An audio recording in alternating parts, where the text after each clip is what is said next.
Hello students, हम लोग करने वाले हैं क्वेश्चन नंबर 24 जो कि साइंस के सैंपल क्वेश्चन पेपर का है। चलिए शुरू करते हैं।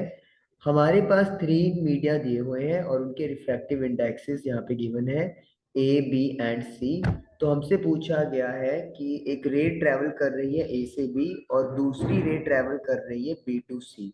तो किस केस में रिफ्रैक्टेड रे नॉर्मल की तरफ बेंड करेगी। ओके, तो एज यू नो कि नॉर्मल की तरफ अगर रे ने बेंड करना है टूवर्ड्स नॉर्मल, तो लाइट रे को रेयरर से डेंसर मीडियम में जाना पड़ेगा। रेयरर मीडियम का रिफ्रैक्टिव इंडेक्स कम होता है और डेंसर मीडियम का रिफ्रैक्टिव इंडेक्स ज्यादा होता है।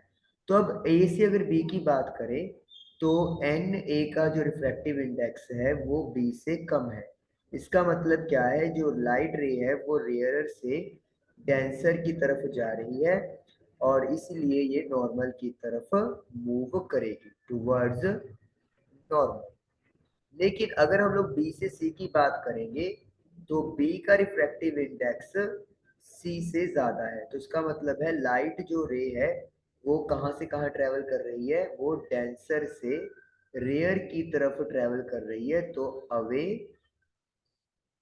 From normal.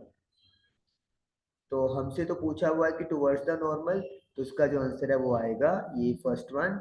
जब रे ए टू बी ट्रेवल करेगी तब यहाँ पर क्या होगा, वो नॉर्मल की तरफ बेंड करेगी। तो right answer is from A to B. Second question हमसे पूछा है इन्होंने, in which case does the speed of light increase in the second medium. किस मीडियम में, सेकंड मीडियम में लाइट की स्पीड इंक्रीज हो जाएगी।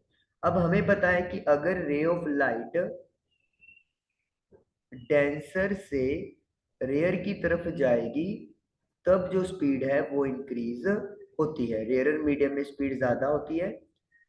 अब एन ए की वैल्यू एन बी से छोटी है, एन बी की वैल्यू बड़ी है, रिफ्रैक्टिव इंडेक्स बी मीडियम का ज्यादा है, तो फिर जो स्पीड है वो मीडियम ए में ज्यादा होगी एज कंपेयर टू बी।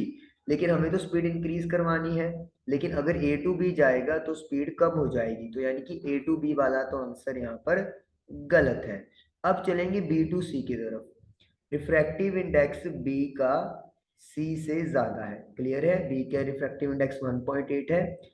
तो जो स्पीड होगी बी में वो सी के कंपैरेटिवली कम होगी, यानी कि सी में जो स्पीड है वो ज्यादा होगी। तो सी में स्पीड ज्यादा है तो इसका मतलब है कि यहाँ पर हमारे पास आंसर क्या आएगा, फ्रॉम बी टू सी। तो जब बी से सी की तरफ लाइट रे जाएगी तो स्पीड जो है लाइट की वो दूसरे मीडियम में बढ़ जाएगी, और यही हमने दोनों के आंसर देने थे। आई होप ये आपको क्वेश्चन नंबर 24 क्लियर हुआ होगा। Thank you for watching the video.